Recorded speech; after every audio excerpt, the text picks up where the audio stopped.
দক্ষিণ এশিয়ার তথা বাংলাদেশ, পাকিস্তান, ভারতের একটি গোপন যৌন রোগ নিয়ে আলাপ করব। খুব ইন্টারেস্টিং ব্যাপারটা।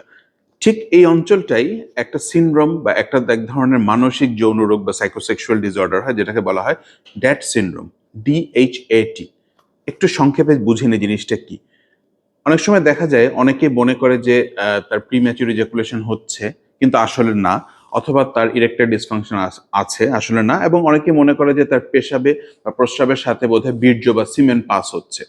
এতে করে সে মানসিকভাবে বিষাদগ্রস্ত হয় এবং দেখা যায় যে অনেক সময় সে বিষণ্ণ হয়ে যায় এবং বিয়ে করতেও ভয় পায়, গ্যামোফোবিয়া ডেভেলপ করে।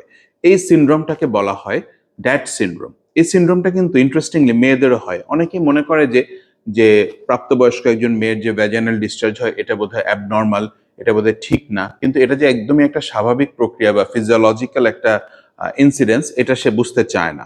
তো এই ধরনের পেশেন্টগুলোকে কিন্তু ওষুধে ট্রিট করা যায় না। এদেরকে psychosexual counselling, cognitive behavioural therapy অথবা শুধুমাত্র কাউন্সিলিং দিয়ে ধীরে ধীরে ধীরে ধীরে বোঝাতে হয় যে এই জিনিসগুলোর কনসিকুয়েন্সেস কি। তো সুতরাং এটা কিন্তু খুব বড় ডিজিজ না, কিন্তু আপনাকে অবশ্যই একজন সাইকোসেক্সুয়াল স্পেশালিস্টের কাছে যেয়ে জিনিসটা ডায়াগনোসিস করে ট্রিট করতে হবে।